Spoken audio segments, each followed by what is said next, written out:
everyone, and welcome to another edition of Marvel Talk.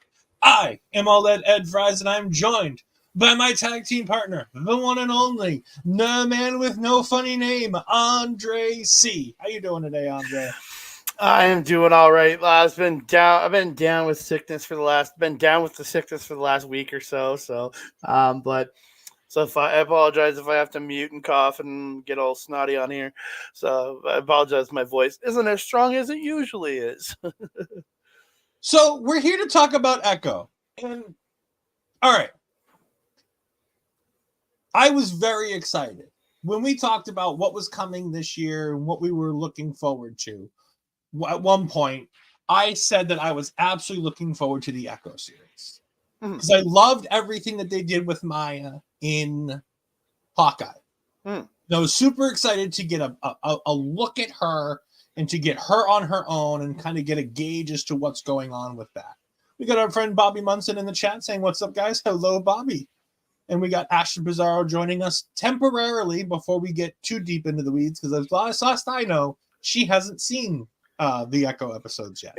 It's been out for over a week, Astrid. She's been a very busy bee getting ready for the Royal Rumble, as well as TNA media stuff this weekend. So she's been very, very busy getting ready for TNA and the Rumble. But here's what I'm going to say. The Echo series gets much more easily understood as the episodes go on. Mm-hmm. Because of the way they chose to do the storytelling. And Ashley's coming back at you saying, "I've been sick." So have I. I've watched wrestling. I've watched Echo. I've done it all. And I don't know. Done my shows. And I'm sick. So I don't know. No, what I want to say about this is that this is a very good show. Mm-hmm. Not great. It doesn't hit the heights that some of the other things hit. But I feel like they did something incredibly... They did something daring in this series, which is... And this is going to be one of my favorite things that they did with this. Marvel went to the Choctaw Nation themselves. And they had them involved in every level of storytelling on this show. From set design to costume design, this show is completely dubbed in the Choctaw language as well. Mm-hmm. They did an amazing thing by choosing to kind of reset some of Echo's abilities and to put them in terms of the Choctaw story and the creation story and everything that it involves the Choctaw Nation of the Native Americans in that world. Well, okay. So Echo doesn't have powers to begin with. She does have powers in the comics. No, only when she's possessed by the Phoenix Force. Otherwise, she's just a very adept human fighter. That's what she is. She's an adept human fighter. When she could get powers with the Phoenix Force, but that's only because it was the Phoenix Force. But otherwise, she doesn't have powers. So they gave her small powers in this, to be honest. Mm-hmm. I say powers, small powers.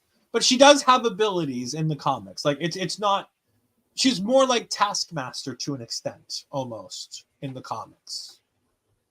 More or less. She's a great mimic. She learns how to fight. She has a great skill for it. But like I said, when they decided to redo this series and do Echo, they chose to give her a little bit of powers.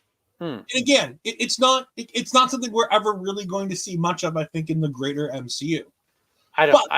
Sadly, I don't think we see her again personally, because I know with all the turmoil that came out of this show and it being relegated to dropping all in one day, as much as I did enjoy her and her character was I really hope she gets brought back in Born Again, because it'd be a disservice to leave this character on the table, like just leaving it there, because I really would like to see her done better, more service. Yeah, no, and I think at the end of this episode, me and you are going to have a long, hard chat here about whether or not Marvel tried. And again, I'm not trying to steal from New Rockstars, but they had this discussion on their channel, and I didn't watch their discussion on it, but I want to have that same discussion with you. Is did Marvel intentionally bury the show? We're going to go through what we think of the show and all the things that we saw and some of the plot points we liked and didn't like, this, that, and the other thing before we get there. But over the course of the show, I want you to think about that and think about whether or not Marvel made some distinct choices here and whether or not that helped the show or hurt the show. Our local establishment overlords have come in and say, Andre, this is off topic, but the Japanese wrestling update has been scheduled and releases tomorrow at 7 p.m.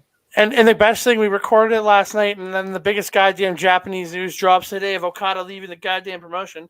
So, yay. We're not going to cover that because we recorded it last night. So, yeah. I wonder if we can make an amendment to it. We'll see. We'll talk to our overlords at our local establishment to see if we can get a short video. Anyway, back to this. So, Echo follows the Choctaw Nation. And by the way, I want to go ahead and I'm going to put it in all the chats, and I'm going to do this periodically throughout the night. But I am going to put the website for Choctaw Nation up here because these people did a fantastic job working with Marvel, and they are very happy with what the abilities that Marvel gave them to be able to bring their culture and their authenticity. Marvel didn't say, this is what we're doing. Do you like it? Give us stamp. Mm-hmm. Marvel went to them very early in the process of making this show, and they helped mold and shape massive portions of this show to make sure that it made them happy, but also gave opportunity to people in the nation. Mm-hmm. I watched a couple videos from the Choctaw Nation that talked about how the stickball scenes, those are scenes that were filmed over multiple days where they literally just played stickball. Yeah. And Marvel filmed hours and hours of stickball being played by actual Choctaw stickball players. And then a handful of scenes were specifically filmed, choreographed with those same people to get specific shots that Marvel needed that weren't necessarily in those things. And it's things like that that make me happy that a culture is being shown off in such a fantastic way. Yeah. It's the same way we talked with the What If episode with Kaori. It was a tribute to this and taking things in different directions and giving us, like, opening the world of Marvel, of comic books, of any of this to really include so many more people. Because again, I grew up in my days of comics. There was very few, like, there was Black Panther, there was Storm, there was some Native American, there's a couple of Native American characters, but not much representation for people who didn't look like me and you, Ed. And that's what I'm loving. But part of the reason I'm loving these series is that it's opening up so many more doors and broadening horizons, hopefully, for a lot of people in what they're watching and what they can learn outside of this and just everything. And I'm liking that they're creating more and more original characters this way. Because, like, Echo's not that old of a character, is she? Like, I'm not sure I didn't read her much. I've only done a little bit of research on her. Was it 99, right? So it's bringing these more newer characters to the forefront, I think, is a great thing. And doing it in this sort of way, being able to use, like, true history, like, not like true history, but like you getting cultural history from people to bring it into what you want to create, I think is great. Yeah. Thank you, Ashton. I appreciate that. I didn't know we could do that. Thank you very much. Ashton has pinned the link, so I don't have to continue posting it in the YouTube chat. We're gonna do this different than we normally do. It's almost gonna be more like a movie review, but without all of the this happened, then this happened, then this happened stuff. We're gonna talk about specific characters and how well or unwell they were used in this show. We're gonna start with the obvious one. Aquila, you never pronounced her name. Alaqua Cox. I thought you were gonna start with biscuits, but okay. We'll get to biscuits. I love me some biscuits. We'll get to biscuits. But first, we're going to start with Alaqua Cox. Talk to me about what you thought about Maya's portrayal in this show. I thought she did a great job, and I really loved how they portrayed her in a lot of scenes where it's what she's experienced and everything's going on around her, but there's no audio. And I really like that. I thought that was really cool. And like I thought she did a really good job. It's her, Biscuits, and Wilson Fisk are my three kind of standouts of the show. Everybody else is there. The story wasn't the greatest story for me, but it told her history, showing her history with Fisk, showing her history with her father, her family, showing why she hasn't been around her family, and I enjoyed the story. But it's her just ability to take her face and make it into so many different emotions. Because again, we're so used to people who can speak and emote in that way. She's doing everything through just her eyes and her mouth and all that. Those facial, just different ways she moves her face, and she almost made me cry at points with how she would emote, and it was I found her performance like amazing, like a shining star in a story that was just good. You know what I mean? Yeah. Yeah. I agree. She rose above the story, in my opinion. I liked in the first episode, I thought Maya was incredibly well portrayed. Mm-hmm. Granted, almost the entirety of that first episode almost solely is developing with Maya. Mm. But I loved the way that she was shown in that, because we got extensions of the stuff we saw in Hawkeye. We got extensions of that stuff. We got more bits and pieces added in. And we got to meet people who were important to her life. Mm-hmm. And I think it was incredibly well done to make her feel like a star. And how amazing is it that we had the leading lady of this series who didn't speak a word? It was beautiful. It was almost beautiful in a way that like she can, and it shows that if you build something in the right way, a person doesn't have to say a word, and it gets to your emotions just as well as somebody who gives you that beautiful 2-minute monologue soliloquy. Man, it's crazy. And I also want to shout out the actress who plays little Maya Lopez. Oh my God, she was so good. By the way, did you know that she is the second cousin to Alaqua Cox? It's her second cousin, just so happens to be the person who plays little Maya, which is just so great and fantastic, and I think it's adorable. That's was it Darnell Bassah? I think so. Yeah, I just looked it up. Darnell Bassah. That little girl was absolutely tremendous. Like she tugged your emotion, and like when she's driving away in that first episode, when she's driving away and she's mouthing her Bonnie. Yeah, she's signing to have Bonnie come with her. Yep. And she's doing it, but you're just like, your heart is breaking for this little girl. You're like, oh my God. And Bonnie too, because in that scene, and again, if you haven't seen it, you don't know. But Bonnie's like trying to run after her, and the grandmother's trying to hold her. Mm-hmm. And be like, no, you can't go. You can't go too. Oh God, it's heartbreaking, man. Speaking of the grandmother, Chula is played by Tantoo Cardinal. And by the way, I think she was amazing in this. Oh my God. Her character is so tough and so hardened and so emotionless for so many portions of this. Mm-hmm. Like, there are bits and pieces like where she's either fully emotional or robotic. And you understand both portions to a T. because you get a little bit of her emotion in that first episode in the Yep. flashback sequences, but then as you watch her through like episodes 2, 3, and 4, she's this person who seems so closed off to everybody, Yeah. and like walled up. And then episode 5, you just get this like her finally connecting with Maya and her opening up because like her boyfriend or her it's not he's not the grandpa.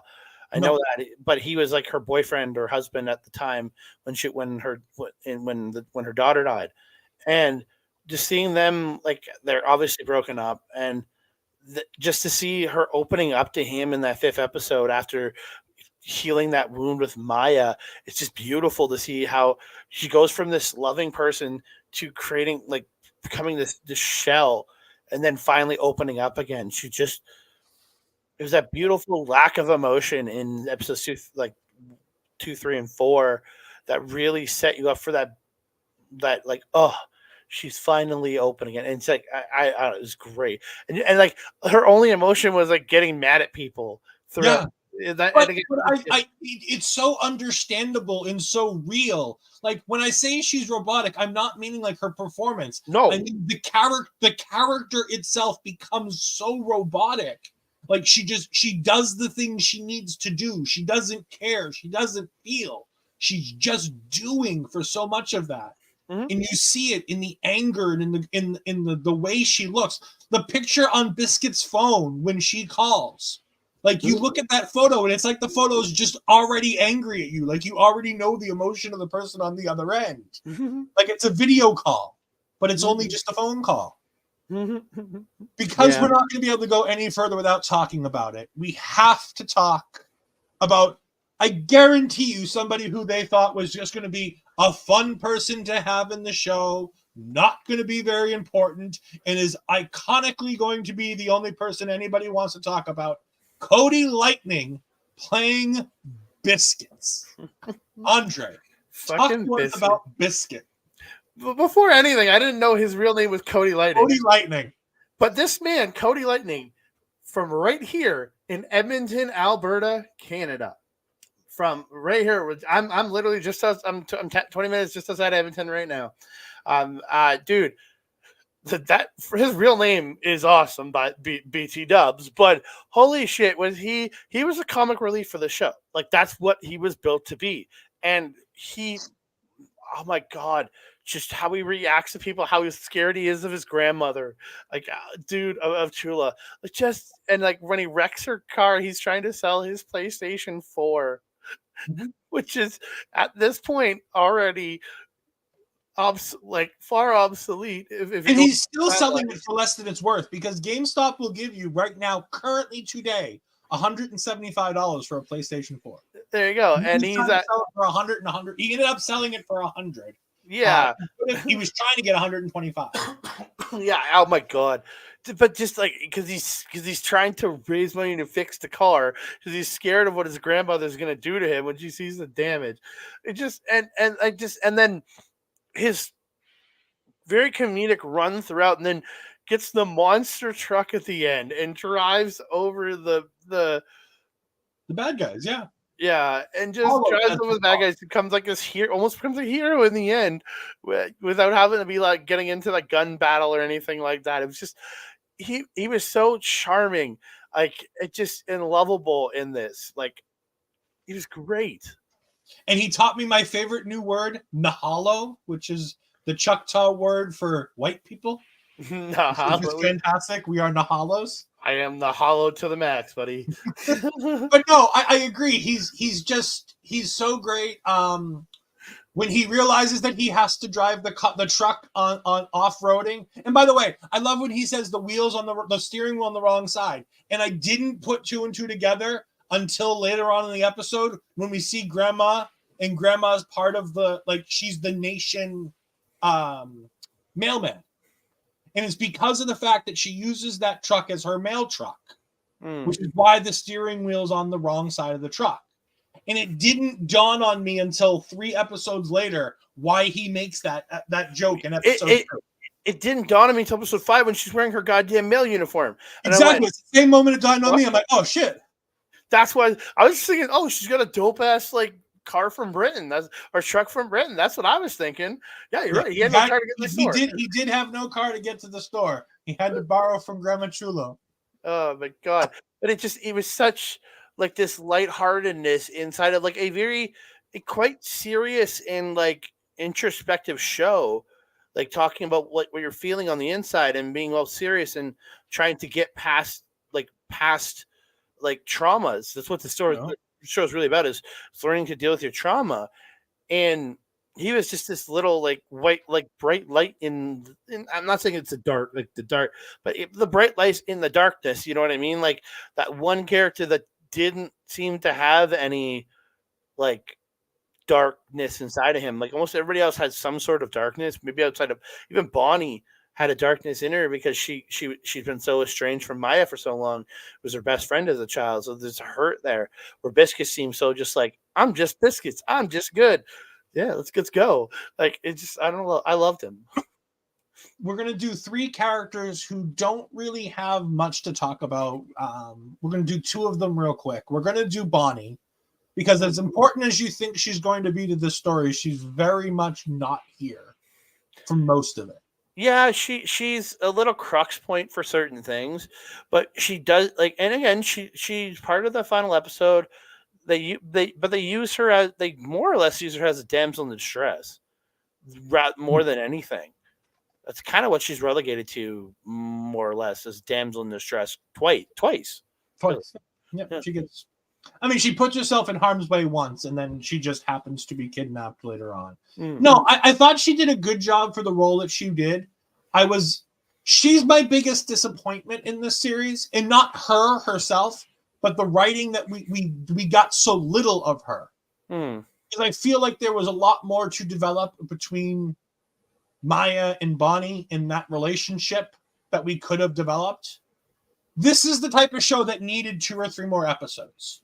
Mm-hmm. This is the type of show that would have been good with half-hour episodes, and you give us 8, 9, 10 episodes, and we really get to dive into a little bit more, because I feel like there's more to this story that could have been told in the exact same story with the exact same start and end. And I feel like we could have gotten a little bit further in. Well, and again, I think this was originally supposed to be a full 6 episodes, but it got edited down and changed over time. But like Deborah Jacobs, again, we have to shout her out. She did play Kahori in one. So again, and she did an interview saying it was a coincidence. She played 2 characters within Marvel Studios that really have nothing to do with each other. Yep. Like they're kind of in so different worlds, but it's still kind of awesome to know that that's who she was. And once you hear her talk for the first time, you're like, okay, yeah. You hear it immediately. The moment she talks, you hear it. You hear it in the inflection of how she speaks. It's like, oh yeah, that's the character. Yeah, it's not the same language, but there's inflections there. But I think she did a good job for what she was given. Just she wasn't given a lot. Maybe in the original version, she might have had a bigger role. We don't know. But yeah, maybe they added more of Biscuit's stuff in place of her. I don't know, because Biscuits did get a good bit of screen time. And I would have taken a little less Biscuits to get a little bit more Bonnie.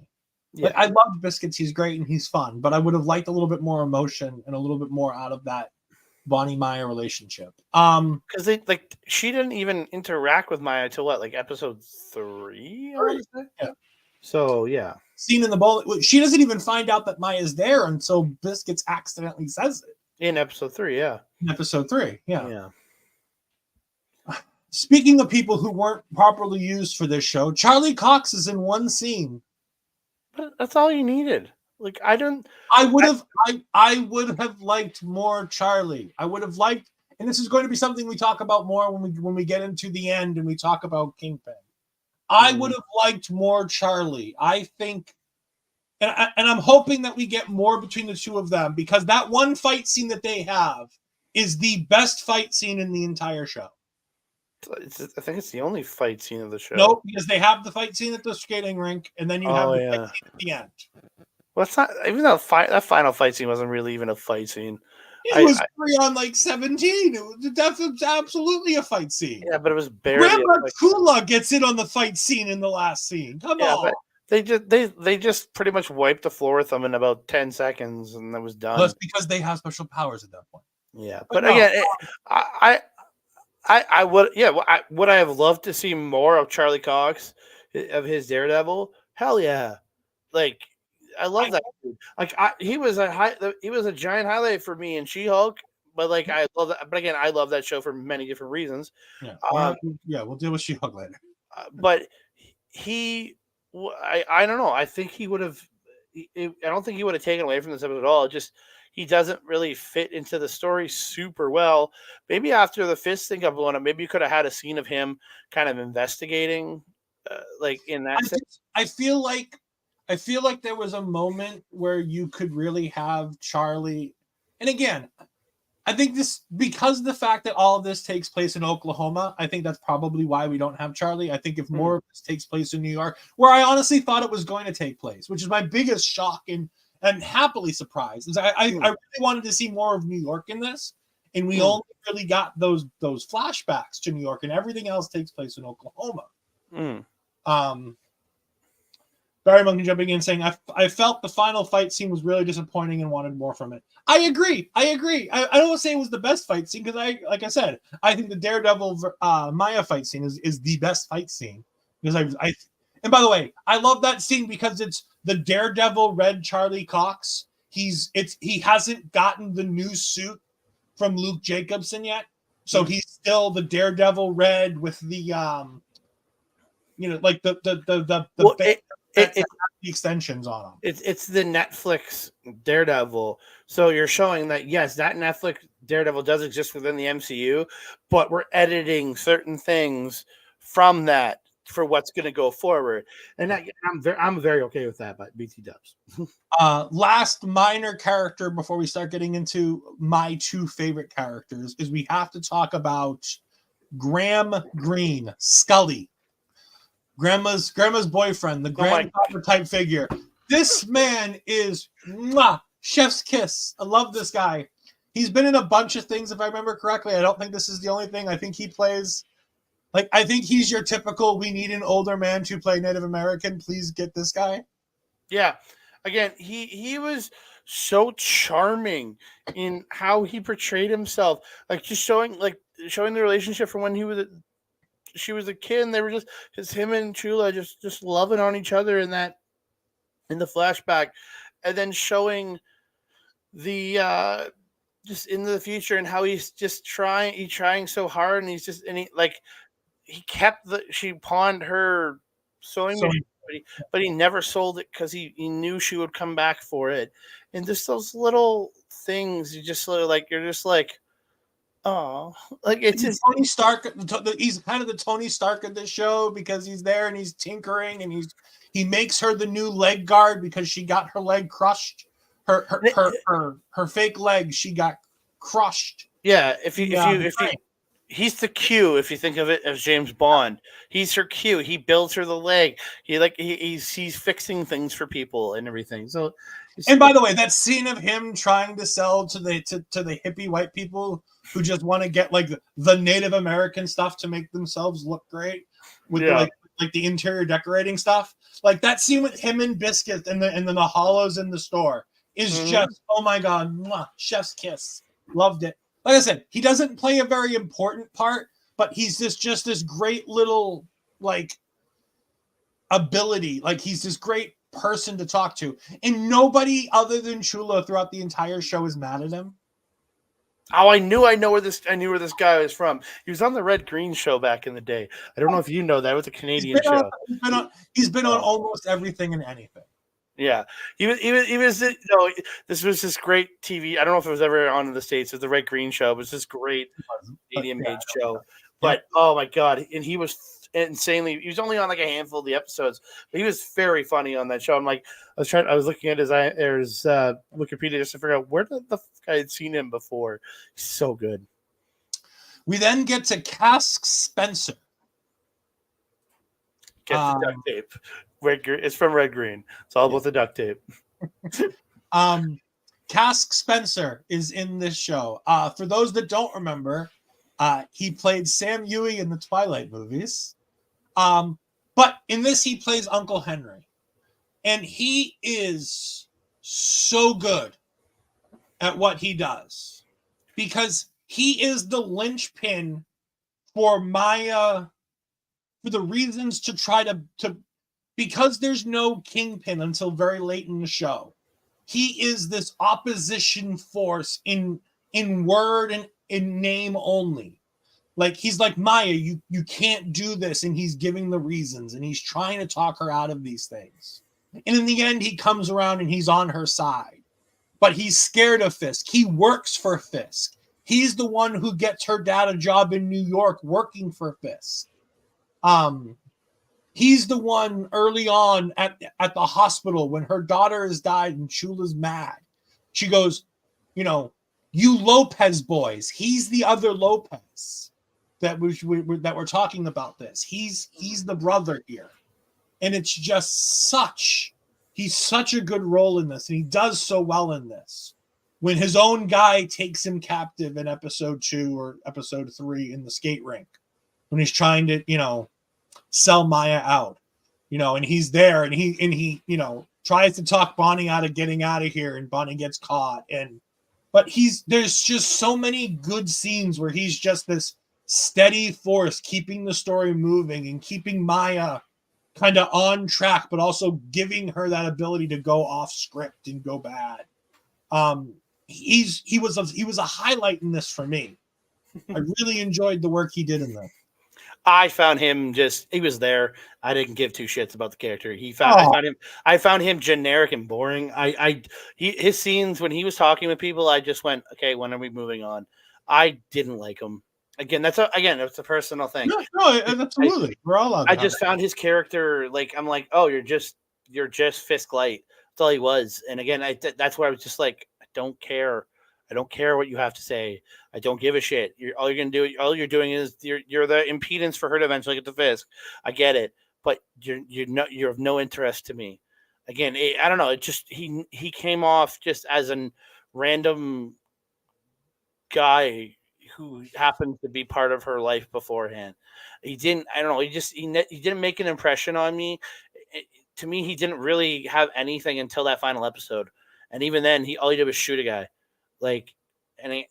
To me, I don't know. I just found him not memorable at all. I didn't even realize that he was the fucking Lopez brother. Yep, he's the other Lopez brother. Yep. I didn't even realize that. That's how little I paid attention to him as the show went on. I thoroughly enjoyed his work in these episodes. I really thought to me, he stood out. To me, he was this great opposition force. Because the last person we're going to talk about is the person I think where we need to spend a lot of our time here, because unfortunately, this isn't a show about Echo. As much as they wanted to tell us a show about Echo, this wasn't about Echo. This was about one man and one man only, and it's Kingpin. Yeah, Wilson Fisk, man. Vinny D'Onofrio is just chef's kiss. I mean, he is Kingpin. Like, I look at pictures of Kingpin from the comics and I go, that's not right. That's not Kingpin. Vincent D'Onofrio is Kingpin because he embodies what I feel like Kingpin should be. He is the absolute best, as we have our local establishment saying in the chat. He is the absolute best. Not the gaslighting, the manipulation, the I love you, but also I love you so little in reality that I don't care enough to learn sign language. I just have people adapt technology so that you can understand what I'm saying and it will tell me what you're signing.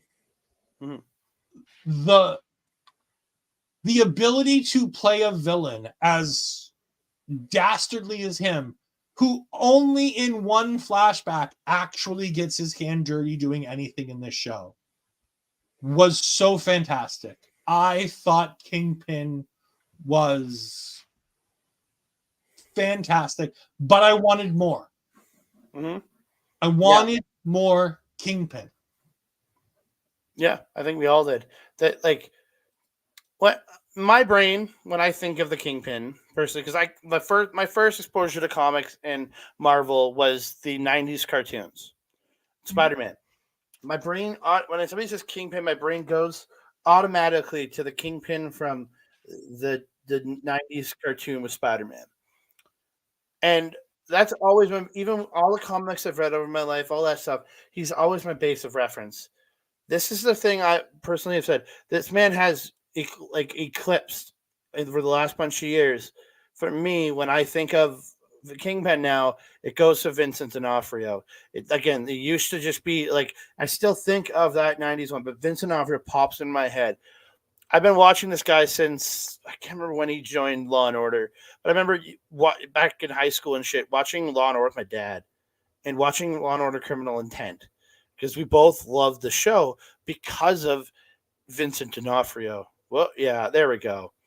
That guy, like that, and like Vincent D'Onofrio gives you that like sinister energy while also feeling like this giant presence. Like he's a big man in real life, but showing like that he's such a giant presence, and you just look at it and you go, oh my god, with this guy, and like he's got charm and charisma while also being void of emotion at the same time. Yeah, yeah. Oh, 100% better than any other villain in a superhero movie or series, because they've built him.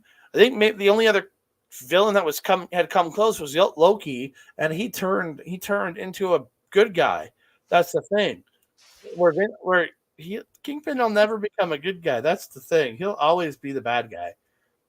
And just like it's that ability to like embody that role and have that such charisma and charm while being like I said, completely void of emotion, and just manipulating people to such a way where he has her wanting to kill him, then he turns her around, then she comes to his room to kill him again, he turns her around again, then he sets all this shit up to kill her again, and it's like he pure awesomeness almost here from this man, and just pure brutalness. That flashback scene of him beating was it the ice cream vendor, Yep, to the ice cream vendor. and then Maya coming up and kicking the man who's like dying after. Oh my god! Like it was insanity, man. Like he was so good.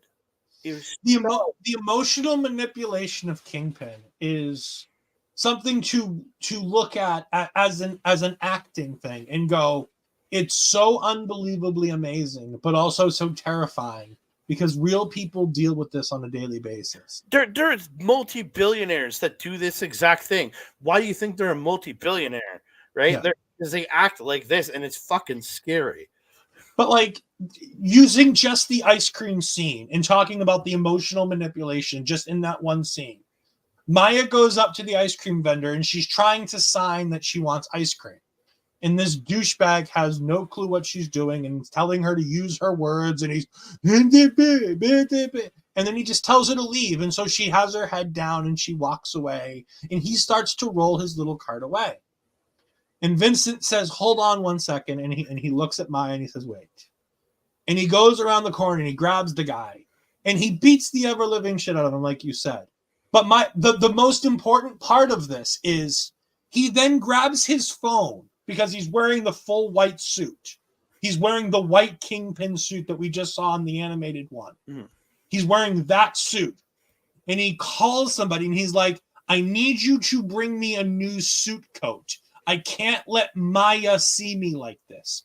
The emotional manipulation that he can't let the little girl see the violence in him. And he turns as he's saying this to see her standing there watching him.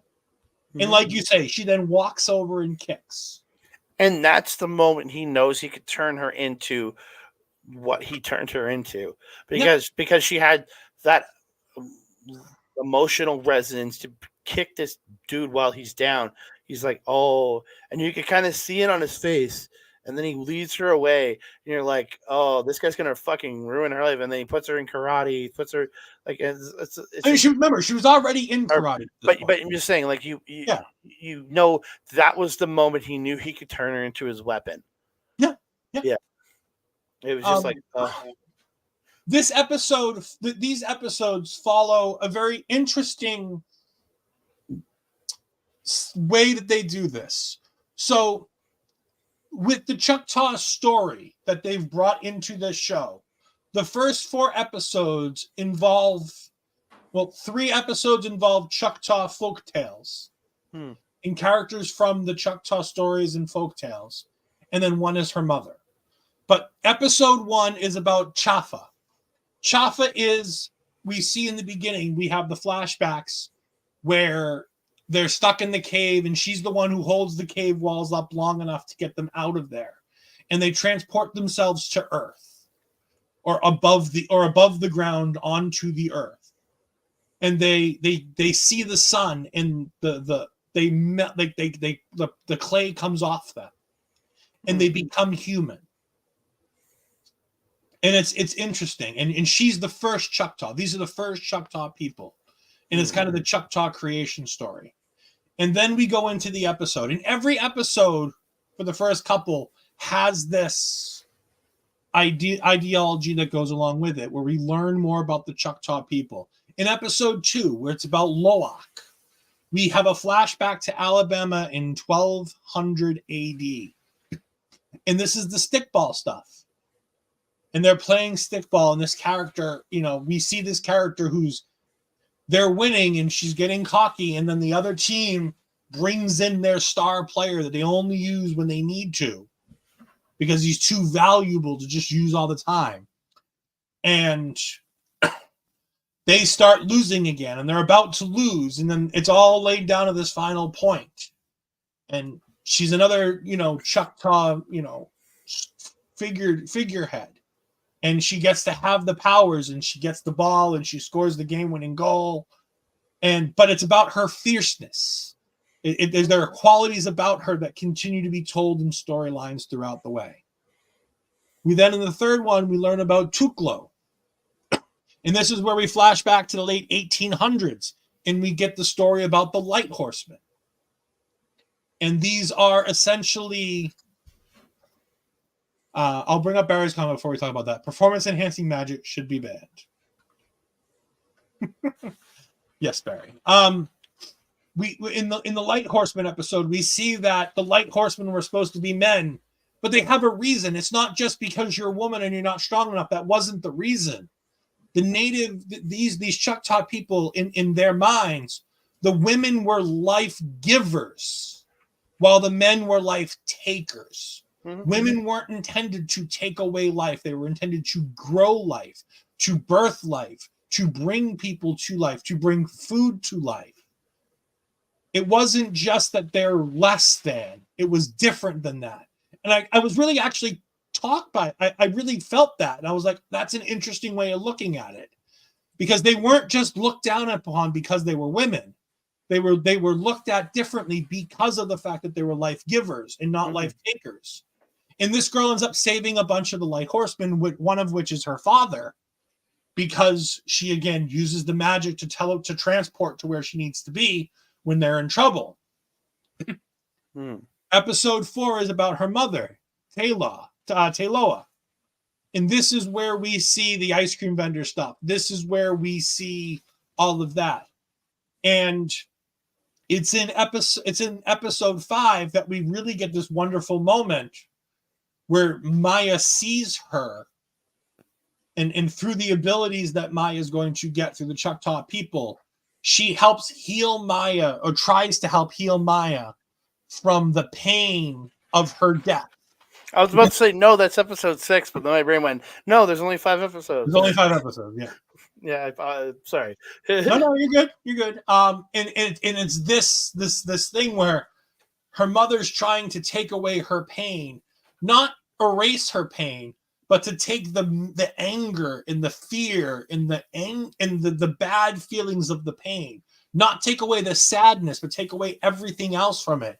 because this fear and this pain and this anger is what drives Maya. It's what drives Fisk. And it's this special moment where it changes who Maya is and it changes the way she sees things. Mm-hmm. In episode 5, the episode begins and it's named Maya. And it begins with little Maya shooting the bird. This bird is a Choctaw, folklore. It is a bird that brings knowledge. It brings information. When it's like a woodpecker, but when it taps the tree, it brings with it news. And whenever you see this, you know that news is coming today, either good or bad. You don't know what kind of news, but you know there's news coming. And it's this bird at the Roxxon that gets Maya to go back after she's already left to try to take her family out of danger. She's going to go back to New York, but she sees the bird and she realizes that she has to go back. Mm-hmm. The grandmother saw the bird the night that her daughter dies in the car crash.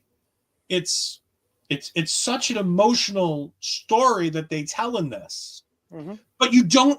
The problem is that they don't explain any of this throughout the first couple episodes, and it takes till episode 5 when they finally tie it all together that you go, "Oh my God, it all makes sense." Like what I understood from it, like it's like, okay, we're getting history of the ancestors of her nation. Okay, that's cool. Mm-hmm. But like it didn't understand. I understood this is her history. Okay, this is I'm down with it. I had a buddy who told me there's a lot of like flashbacks to history throughout the episodes. I'm like, okay, he didn't spoil it for me, but he was giving me a heads up before I watched it, and I was like, okay. And I was like, as I'm watching this, I'm like, oh, it's cool to know. That's cool to know. But it wasn't until her mom did the healing magic thing that I realized, oh, she's going to kind of get all the things from all the people that have come before her. That's what this is all leading to. Yeah, and it does, because the sharpshooter in episode 3, the girl who teleports to deal with light horses, it's that ability and that power that in the skating rink, Maya channels that, and she's able to hit these amazing shots with the guns and the makeshift gun that she made in the back of the roller skating rink. Mm-hmm. And there's just so many good things about this. I just wish that we would have understood it more and they would have been more clear with it in the beginning. Because maybe it's just me, but having watched it, finally when you see episode 5, everything kind of filters through. And I said it to you, I was incredibly frustrated because I felt like there were 2 different shows going on. The flashback show and then Maya in Oklahoma show. And it was just like, you couldn't tie the 2 together until the very end, and it made for frustrating watching for so long. But at the end of the day, I'm glad it was out there. I'm glad it's been made, and I think that they did a relatively good job with what they put out there. It's good. It's not going to be something I go back to and rewatch a whole lot. No. And unfortunately, I think it's going to end up low on my bingo cards and on my lists, because of the fact that I think, and it's going to tie into what we talk about next, I think Marvel purposely kind of sandbagged this.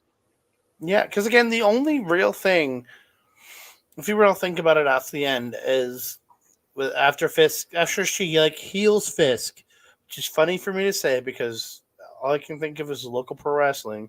One guy yelling, "Let me heal you." It makes me like it. She heals him and gets him to deal with his childhood trauma, right? Same way she did with her mother. And then he's sitting in his plane in the mid-credit scene, and he sees the race for New York, and we're gonna be looking like we're getting Mayor Fisk. Mm-hmm. That's storyline, but that is a lead up for Daredevil. I'm pretty sure it's for Daredevil Born Again. It is, absolutely. They've just started refilming. Yeah. So that's, I think, the biggest takeaway from the entire series is this is what's happening in Daredevil. Get ready. That's what it is. Barry has an issue, and again, this is what I felt like until I saw episode 5. The series felt like it was half a series, and decided to say, let's make 2 out of this one series.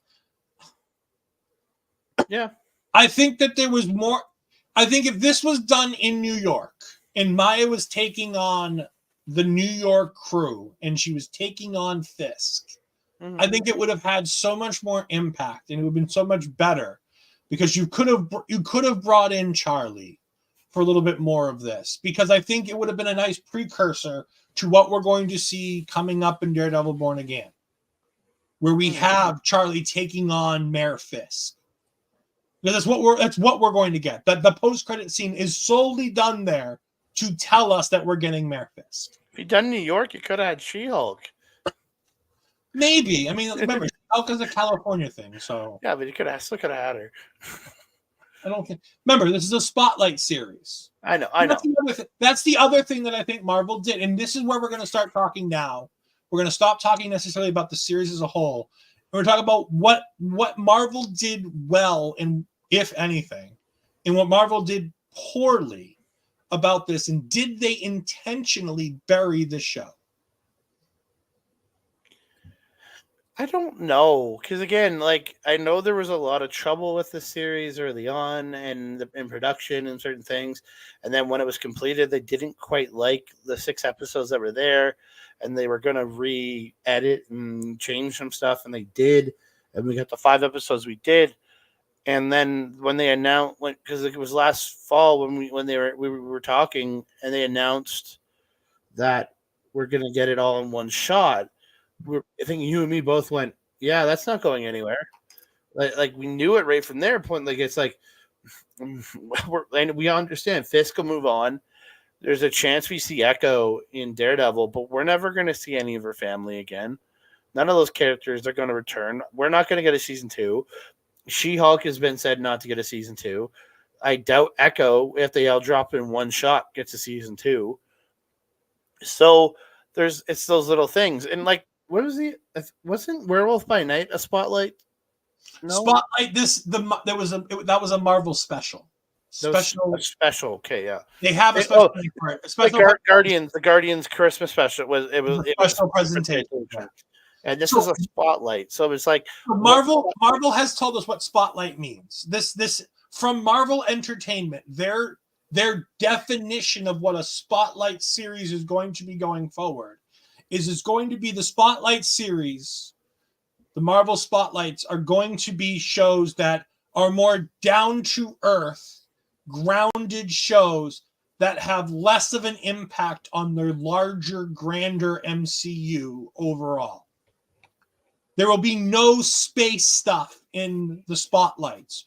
We're unlikely to see big characters in the Spotlights. These Spotlight shows are going to be essentially, I think we're going to get more of the Marvel Defenders.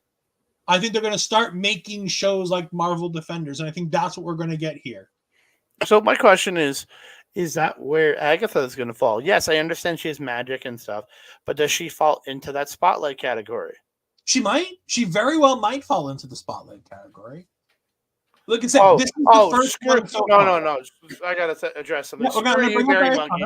Screw you. Both those series were awesome. Screw you. But I still love you, Barry. Don't get me wrong.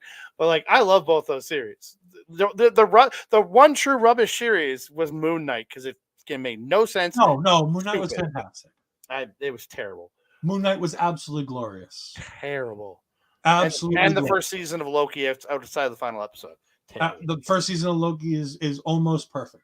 Nope, it is. Season 2 is perfect. Season 2 is perfect. Season 1 was almost perfect. Oh, that's terrible. I hated that season. So here's my thing, and I'm going to say this, and it's not going to make me any friends at Marvel because, well, they're also never going to see it. Marvel absolutely buried the show. They intentionally buried the show because I don't think they were happy with what they got out of it. I don't think they were thrilled with, at the end of the day, what they did.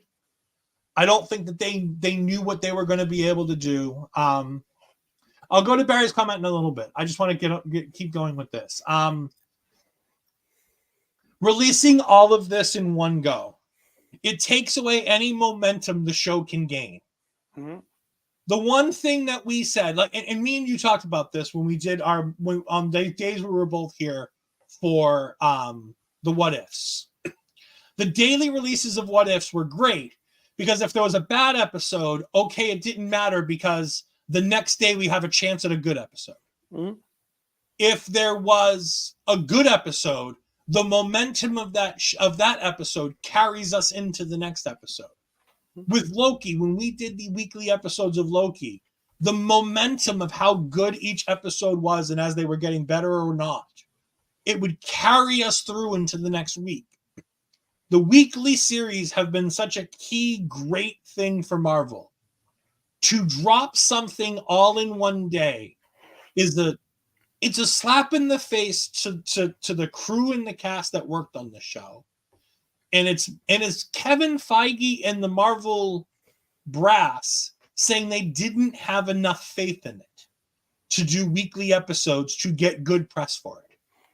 Well, I'll agree with that, but just a few years ago, when we were watching Netflix and we were watching every other streaming service, what did most TV shows happen when they came out on a streaming service? It was all dropped in one foul shot. Well, yes, now it's weekly releases, which almost kills me with a lot of shows now on streaming services.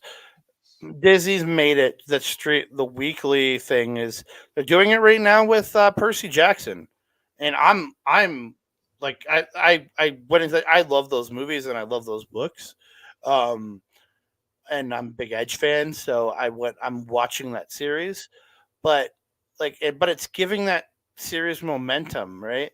Mm-hmm. Where yeah, I'll agree with you. There were they said right we're dropping it today, and then but they did a little bit of marketing leading up. They're putting out teasers and stuff, but since it's come out, other than it being on the front page, one of the banners on the main page, you haven't heard anything about it. And that I've heard it from my friends who I talk about Marvel and geek stuff with at work and things like that. But it's not. It does not have the traction. It doesn't have the talk about that all the other series have been talked about. And I think they just did it to get rid of it so that they can move on. Because, again, this is coming from a point, though. Remember, they're trying to restructure how they're doing TV again. They want to change that up. And we're going to see it done in a different way with proper showrunners. Do what Marvel did with the movies, have a fleshed out, taking all the different characters, movie shows into accord, creating your Bible, and then getting people to pitch you stories to work to your Bible. And that I think, and that's where Echo doesn't fit in to the Bible itself, to whatever the new Bible is.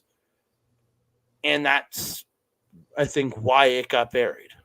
Yeah, and I agree. I forgot about that when I was talking about it. Thank you for bringing it up. Yes, Kevin Feige having confirmed to us that we're going to start getting showrunners, and it's the reason why Daredevil Born Again is getting pushed back again, because they didn't like what they saw from Born Again, from what they had.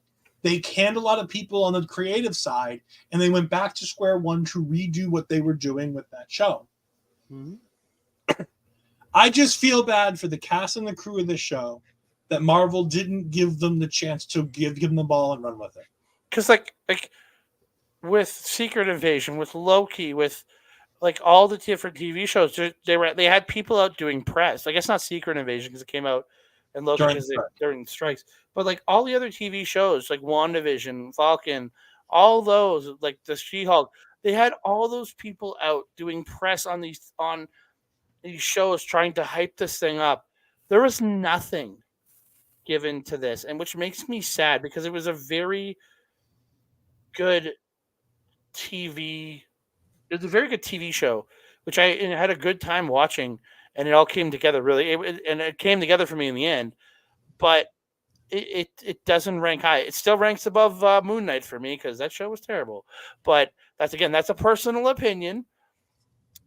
Oh, Moonlight was a great show from the 80s. That was a great show in the 80s with Bruce Willis. With Bruce Willis. Bloody autocorrect. And Barry says, talking about streaming services and adding ads, it's TV Reborn, but far more expensive. The thing about Disney, and here's the thing that's different with Disney than it is with Netflix and things like that. I'm always going to keep Disney. no matter what, it's going to be an auto budget thing for me. One, I love the Marvel stuff. Mhm. But two, there is so many things on Disney Plus that I want to watch, whether it be old Disney movies from when I was a kid, whether it be old TV shows from when I was a kid, whether it be the fact that they're bringing in some Hulu stuff onto Disney Plus now as well. And they're bringing Disney Plus to Hulu. We've had the Hulu stuff the whole time up here in Canada because we don't have Hulu here. We just had Star as part of Disney. Yeah, but it's been an interesting take, and it's like I'm never going to get rid of it. But at the same time, I feel bad for the people who did this, because so many people worked so hard on this show, and at the end of the day, it's going to be considered more of a failure than it was, and it's widely going to be looked at as one of the misses for Marvel, and it adds to another ever since Endgame. It's just another quote unquote miss by Marvel. And again, female-led, female-directed. And while I feel that's like what bothers me, everything. That's what's going to hurt me, because with the bad press that it's gotten, it's a lot of the people that were hating on Captain Marvel, hating on Black Widow for being these female-leds and getting, and it's not just regular people, but it's the misogynistic crew that are just like, see that women can't lead it, blah blah blah. It's bullshit. The series was amazing. Marvel buried it. It wasn't due to it not being able to be led well. This has the potential to be better. Like, as much as I enjoyed Captain Marvel, the Marvels, the sequel and the original. This has the potential to be better than Black Widow, but they didn't give it the right treatment to be better than those. So that's going to conclude our review of Echo, sadly and unfortunately. Remember to please go ahead and check out Choctaw Nation. If you're intrigued by anything, by the stories that you heard here and some of the Native American things, just go ahead and take a look at what these people do. They are fantastic people. They are doing a fantastic job. And to be honest, they added so much to this show with having the show dubbed in a Native American language for the first time ever for a Disney Plus show. There are the entire cast getting lessons on having American Sign Language, to have a deaf character as your lead, to have so many people signing in a show. And if they didn't feel comfortable with their signing, they were talking to, but everybody who was part of her life signs. Mm-hmm. There are so many good things that this show could have put out there and should put out there. And at the end of the day, half of those things are going to be not even talked about, because unfortunately it missed a couple marks for a lot of things that Marvel did wrong more than the people who made this did wrong. 100%. But I as we leave this, just want to say I had a good time watching this series. Is it something that I'm going to go rewatch every year like I do with a lot of the other movies and TV shows? No, but I'll give it a watch down the road someday again. It was very enjoyable. I had a good time with this. And we have Bobby saying, "And cheers, guys. Always enjoy Marvel talk. We greatly appreciate it." We have Barry Monkey saying, You should really do all this again several times and eat slightly quieter." Yeah, definitely. I'm not as loud as I am normally. Andre, can you tell the good people where they can find you and what you got coming up this week? X Mastodon, Blue Sky, and Hive at That Canada Guy, TikTok, Instagram, and Threads at That Canada, Facebook, Andre. You can find me on Facebook, Andre Melbo Wrestling Talk, on YouTube at youtube.com/ at Andre Melbo Wrestling Talk. We just dropped our review of Battle in the Valley yesterday. You can check out our Japanese wrestling update minus the Okada stuff, because it's not going to get done, dude. I got to go to bed. I have a long ass day ahead of me tomorrow. Got to do family stuff in the morning, and I got to work at night. I'm sorry. I don't know the future, Ed. But yeah, our Japanese wrestling update, talking about a little bit from Battle in the Valley, some Stardom updates on some news there. I'll come into you tomorrow evening here on OLE. You can also find, if you want to find mine and Mel's stuff in audio form, you can go check us out on Sunday Night's Main Event Radio. Check us out over there, because they do great. Yeah, Sunday Night's Main Event.com, Patreon's SNME Radio. So check that out if you can. Yeah, lots of great stuff coming from here. And I think you and me will be back in the next week or two with our rebound, right? Yes, we got an MCU rebound coming up. You can find me on Twitter at edfries12584. You can find me on the Twitch at twitch.tv/edfries2002. That's where I simulcast all of my wonderful Our Local Establishment talent and gaming content if I do so. Yes, going forward, we will have probably within the next week or so, we'll have either a live or recorded episode of MCU Rebound Episode 2. We're going to be talking all about the Incredible Hulk. Yeah, it's going to be a show. It'll be interesting. I'm a little bit more high on it than Andre is, but it's not hard to be higher than Andre is on that show, as Andre didn't like it. Other things you can see, we got Taking Over coming up this Tuesday with me and the lovely The Natural Ash Bizarro as she gets ready to go to the Royal Rumble. But we at Taking Over are pushing forward to Vengeance Day coming up in the beginning of February. We're going to be having a pre and post show for Vengeance Day on the 4th. So don't go ahead and miss that. And in between now and then, we are going to be dropping our first episode of Talking Takeover. Yes, Talking Takeover. We're going to be going back to NXT Arrival, the first live professional wrestling on the WWE Network once it launched right before WrestleMania 30. We're going all the way back 10 years to talk about the first show, which was main evented by Bo Dallas, the NXT champion, taking on Adrian Neville in a ladder match. It is going to be a fun time. There are some fun people on that show where we get to talk who are they and where are they now and what are their characters now. Isn't that essentially Pac versus Uncle Howdy? Yes, that's exactly what it is. But for myself, for Andre, well, we got a couple comments in here from Barry. I sat here nearly an hour without spoiling it, but mentioning how brilliant TNA was. Yes, I heard that TNA was fantastic tonight. I heard it had a good show. We are potentially going to have a TNA recap show coming to our local establishment potentially in the near future. Good night, Astrid. Thank you very much for joining us. But for myself, for Andre, we'll talk to you soon. Goodbye.